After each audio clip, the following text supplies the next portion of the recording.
sinuportahan o kung hindi natin sinuportahan si Heidelin Diaz, they won't give us pride to the country. Okay? First time na meron tayong female weightlifter. Okay?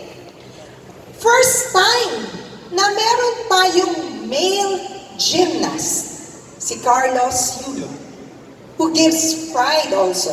Ano ba responsibilities? So yung kaninang ginawa nyo na icebreaker, yung nagbubunot ng between father and child grows through time, consistency, and affection. So the strongest influence of father is often found in the simple moments. Bahay kasi wala nang babatiin na tatay. Kaya masaya ako na marami po ang nagpunta ngayon to attend ng ganitong programa.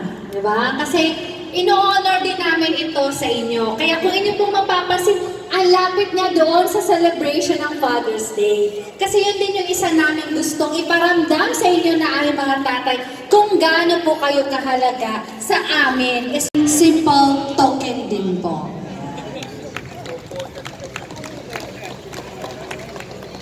Lieutenant Leo D. Aguila. Thank you, Ma'am MC. Dito na ako. Alam nyo na ito, no? Di ba? So, ano lang tayo? Magre-review lang tayo. No? Yung ating topic, ano? Yung Bawal Bastos Law or Republic Act 11313. So, yan po ay na-create po yung batas na yan noong 2000. Kanyang topic about... Ano po topic ni sir? Ha? Anti-Bastos Law. Ayan. So, salamat, sir. And, Police Lieutenant Leo D. Aguila.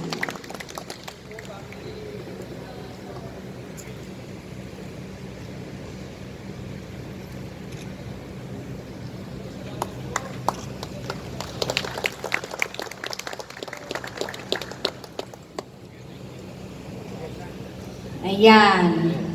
So, nandito na tayo. Mag-ano tayo? Okay. Okay, one. Alikaban muna. 1, 2, 3.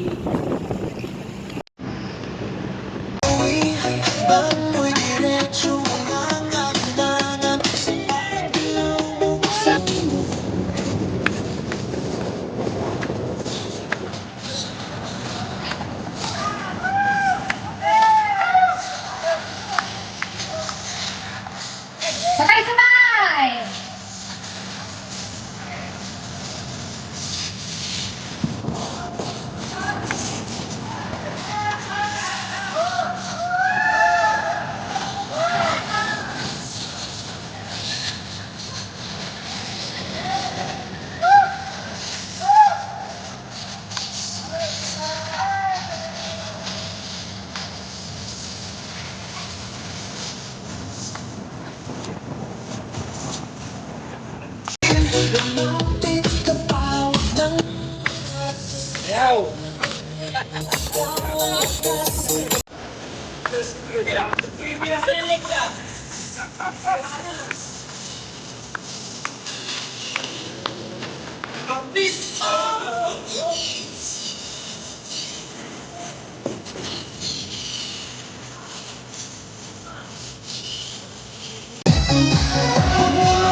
Yes! Ayan, ang galing-galing talaga ng mga tatay. Diba? Hindi. Ayan, oo. Sabayan niyo naman. Sige na.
Ayan, buhay na buhay.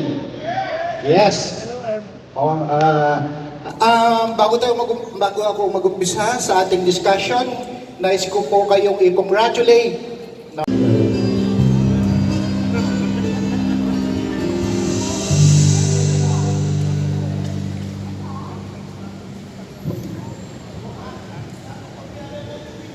Ang dami rin ng boses. Ang buhay yung tatay ko lalaban ko din. Mahilig din yun kumanta. Ayan, palakpakan po mga manamahal nating tatay. Ayan, so binigyan niya pa rin po tayo ng panahon at oras para makasama tayo. So thank you so much po, Mayor, for being here po sa ating gender sensitivity training ng ating mga tatay o member ng AirPod.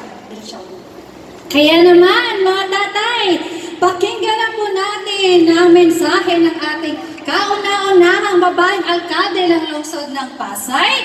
Minang nagmamahala, tapat po tayong pinaglilingkuran and awarded as one of the most 100 influential Filipino in the world by TOFA. Wala pong iba, masigabong palakpakan, Honorable Imelda Remy Calixto Rubiano. Maraming salamat, Miss Joanna. Please take your seats. Ayun, hello! Hi! Naku, nakakatuwa naman. At nandito ang mga tatay, mga airpot natin. So magandang hapon po. Unang-una, syempre sa akin pong katuwang, ang PSWDT family na pinamunuan ni Miss Chris Baliktar. At nandito ang focal person for AirPod. Walang iba kundi si Cyril Ortazuela. Ayan. At syempre, andito din ang ibang unit in charge at child development instructors, instructress, sa aking mga staff, sa ating pong mga daycare workers. Yun nga, child development. At gusto po ng ating mahal na mayor ay malapitan po kayo, kaya po siya ay bumaba mismo ng entablado. Yata kayo nanood kahapon na, may pinalabas.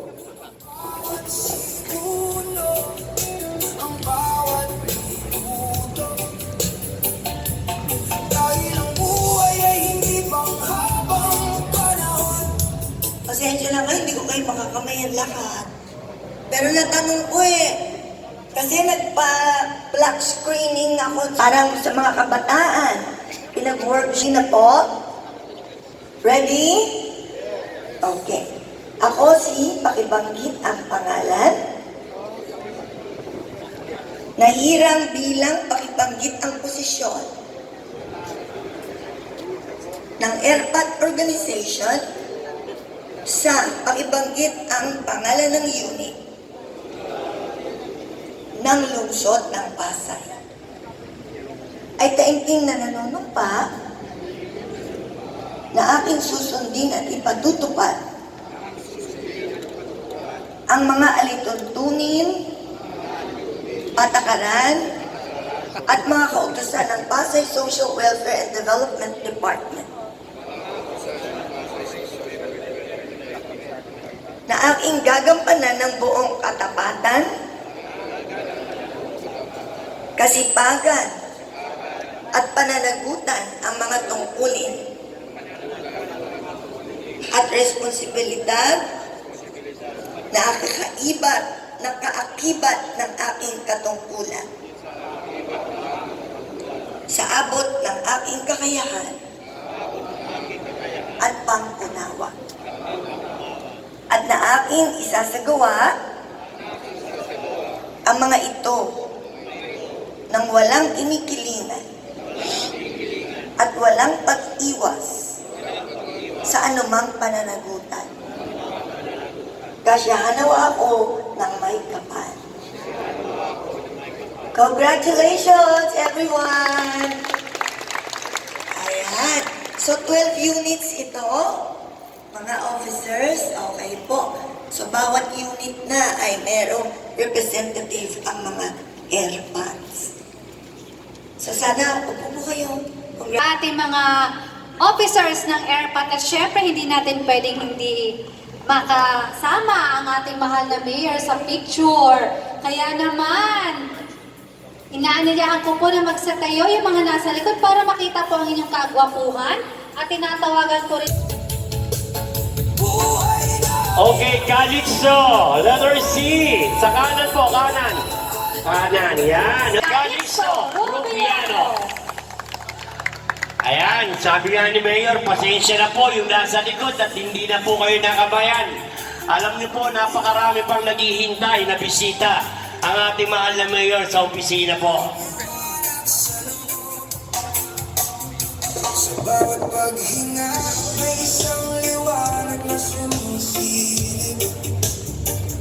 Sa bawat pagod, may lakas na dahan-dahan sumisibol. Muli po, isang masigabong palakpakan sa ating mahal na Mayor, Remy Calixto Rubiano.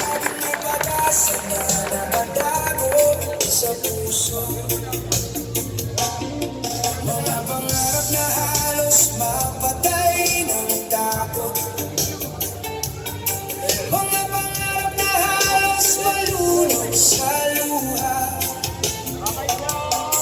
Ngayon ay oras na para muling buhayin ang apoy na matagal nang naghihintay sa'yo.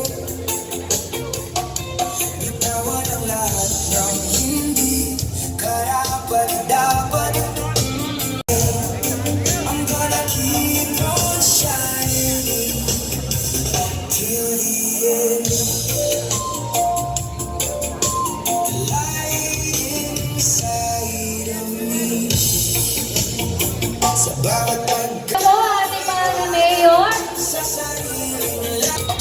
Huwag kang matakot sa dilim ng kahapon. Dahil ikaw ang mukhang liwayway ng bukas.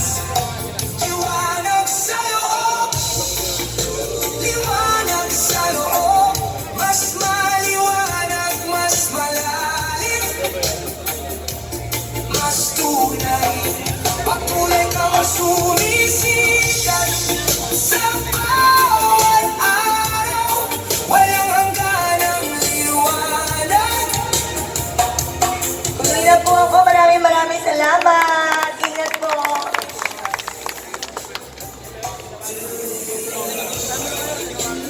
Ayan, muli, isang masigabong palakpakan sa ating mahal na Mayor, Mayor Remy Calixto Rubiano. Thank you so much po, Mayor. At para po sa ating closing remarks, tinatawagan ko po ang aming Executive Assistant sa the Mayor. Wala pang iba kundi si Mama Jen.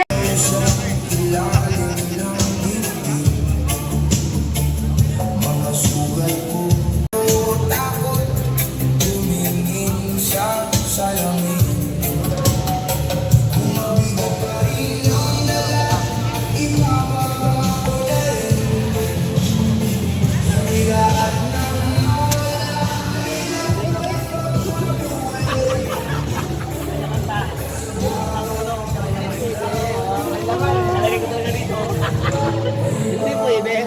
May laman eh.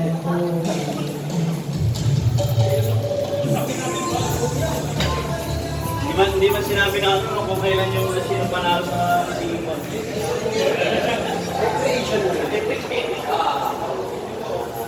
Kapag hindi si Mayor.